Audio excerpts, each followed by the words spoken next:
Riff Lord Guitars here again.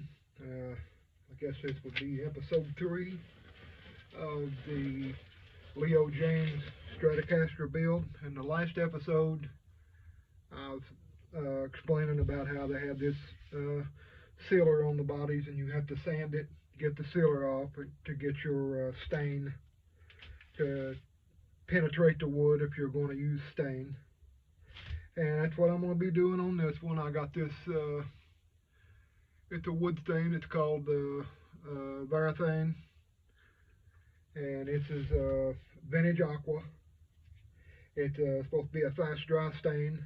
I've never used this kind before. But I got it, saw it, and thought it was a cool color. Be something nice to do on this guitar. I also picked up, I've never used one of these before, it's the Varathane staining pads, but I've got it, going to try it out too. Just a big, like a big microfiber pad. I'll be using it to stain this guitar with. Now I've sanded this guitar with the coarse grit and medium grit, and I've got it down where I want it with the sealer. And you can notice when you start sanding, you can notice the color start changing. The powder will go from like a white to a brown. That means you're down into the wood, and it's, you know, just move on to another spot. Another thing I forgot to mention in the other video is that you want to use some type of mask or something. You don't want to breathe this stuff. It's not real good for you. Same way with this this stain. It's an oil-based stain, so it does have an odor. You don't want to breathe it, so you want to wear a mask when you're doing this. You want to have plenty of ventilation. Do it outside. Do it somewhere where you've got where you can open the doors, the windows, or whatever, and have plenty of ventilation. It's just a spray bottle of water. I'm just going to mist over this body, and once I do that, I'm just going to wipe it back down again, making sure I'm getting all the dust and everything off of it from sanding. I've already done this 2 or 3 times. I just like to do it several times and make sure you get everything clean. And then too, like I said, once you do this, you can see the back how it looks, that same white looking, and spray it down. You can see the wood grain starting to show through a little better before you wet it. Just wipe it down, get all that, all the dust and everything off of there. Now what I'm going to do is I'm going to start on the back, just in case something goes wrong. You always want to start in an area where it's not going to be as noticeable. You start on the front and something happens and you'll have to sand it back down because it's your most noticeable spot. Because people see they'll see the front of your guitar when you're playing. And the back, unless you just show it to them, they'll rarely ever see the back of a guitar. So I'm going to hit it with a little bit more water. Let it set just a little bit. See if we can get that wood grain to raise up some, and that way you get it to open up and get it to take its stain a little better. So let this set just a few minutes. You don't have to set long. Just wipe it back down. And it's still a little damp, but that's fine. That's perfectly fine. That's the way you let that wood grain open up. Alright, now that we've got that done, we'll go ahead and open this can of wood stain again. I've already opened it once and stirred it, made sure everything's ready with it. So it's ready to go. We'll get another towel here to set this lid down on so I don't make a mess. And like I said, you want to wear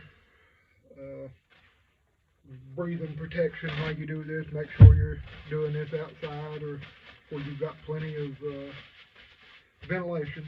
So I'm going to put this ventilation mask on, so I'm not going to be talking when I do this, so you won't hear me all muffled in the camera. But I'm just going to start small, start in a small spot, dip this in here. You can see the tip of it there where I've just dipped it in. I'll move it over here so you can see it better. Move it here. Try not to spill it. So I just dip it in here like this, get the corner of it, and just start working it in the grain. So I'm going to pull my mask down now, and I'm going to continue to do this. Let it dry a little bit, then I'm going to wipe it back off and try to achieve a like a weathered look with it. So I'm just going to continue on with this.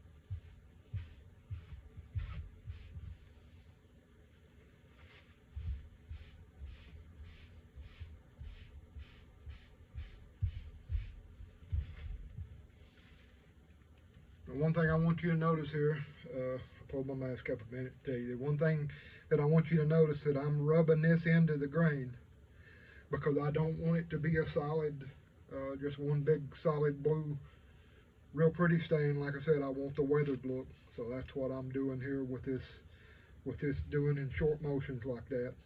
So I'm going to continue with that.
Okay, I got the lid back on here and got my mask off. I just wanted to take my mask back off and talk to you a little bit here about what I've done. As you can see, it's not a solid covering. You can see spots where it's darker than other spots, and that's fine because that's the look I'm going for, is that weathered, like, you know, part of the finish being off of it and part of the finish being off of it, still on it, like it's been played a long time. And that's just, like I said, that's the look I like, and that's the look I'm going for with this guitar. So I'm gonna flip it over.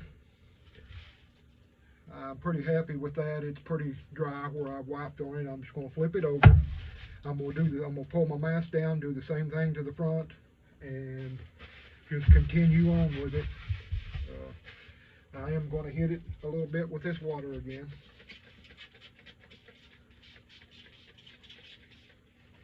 It may not even be doing anything, but it can't hurt.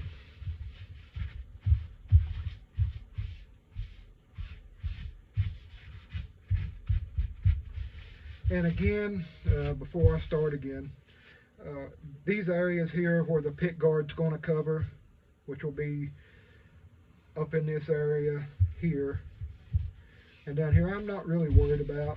I mean, I'm gonna make sure it's got some of this stain on it, but I'm not really that worried about it because the pick guard's gonna hide most of it, and you're never gonna see it anyhow. So we'll go ahead and put my mask back on and go ahead and continue on with this. And see how the front does, and take the lid off, put my mask back on.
And one thing I'm going to say here, I've raised my mask up a minute.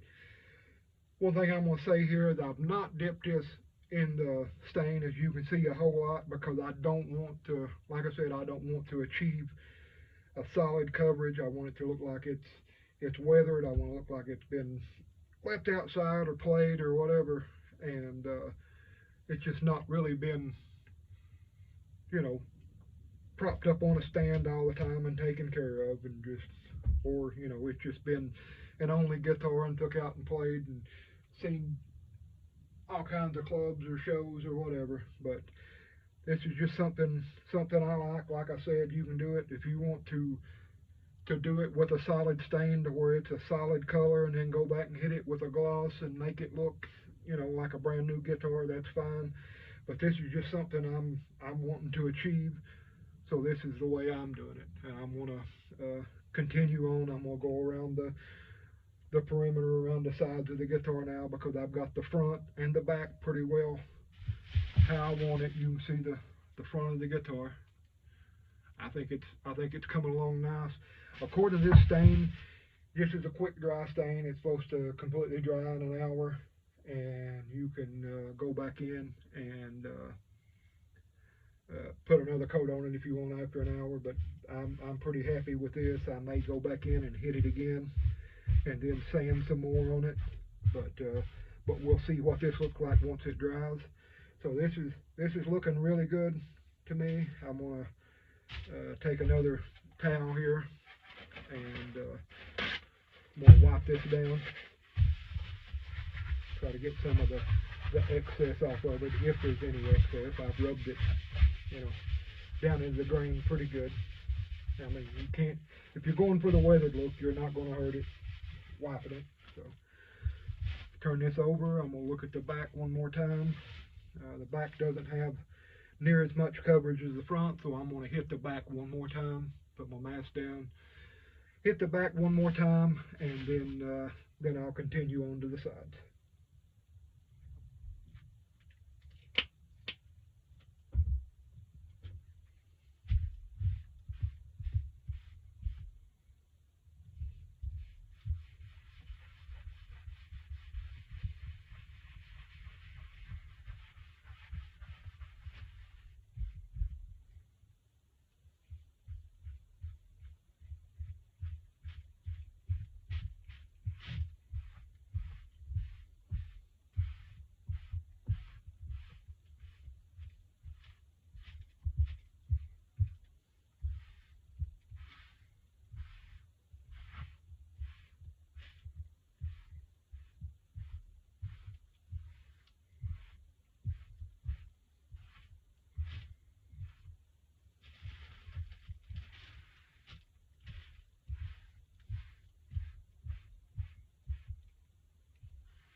apologize for getting out of focus there, getting out of the camera's view for a minute, but I was just trying to get to where I could get the sides the way I wanted it. You can see going in with light coats like I've been doing with this pad,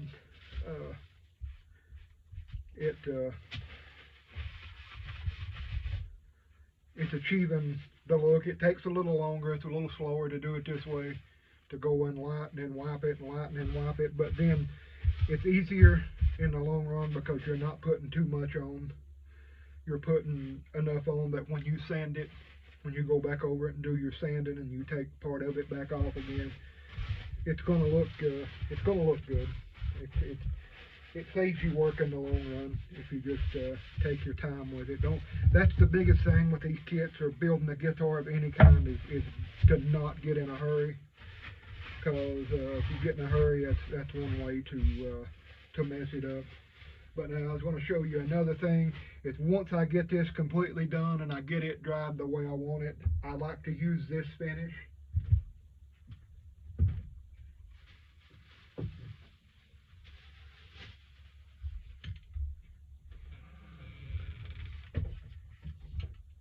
This Watco lacquer here, it's just, you can buy it at Walmart.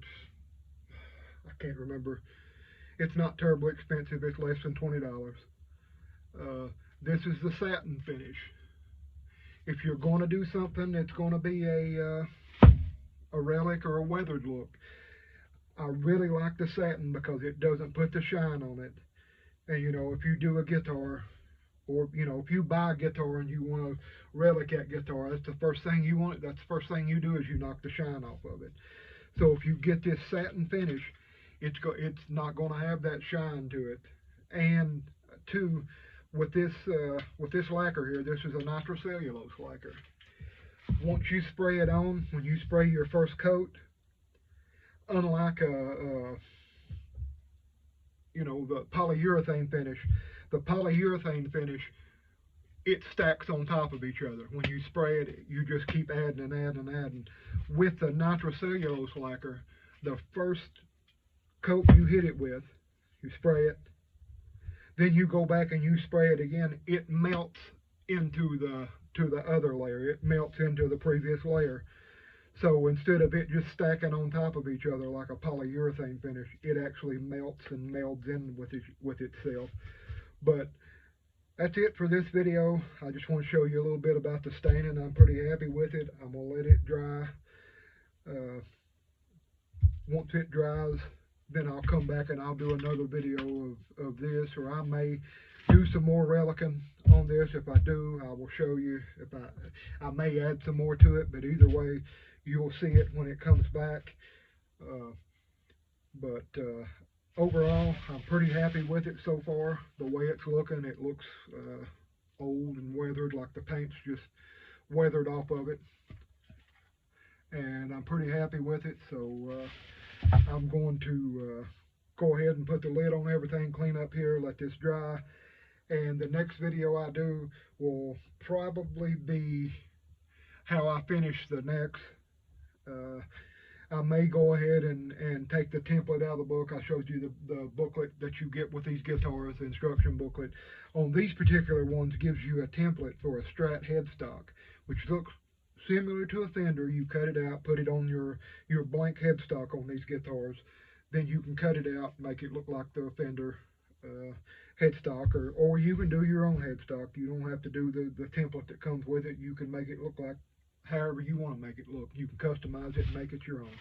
But I'm probably, just for the sake of, because it came with the book and I'm doing this video on how to do this, I'm probably going to use that template, lay it down, cut it out, and I'll show you how I finished the neck with that True Oil, which is a gunstock oil. It's a really good,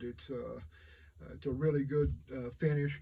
And when it goes on, even if you've got like a light neck, it'll darken that neck up some so it doesn't look like a brand new neck. So again, that's it for this video. I'm going to clean up, and hopefully I'll see you in the next video.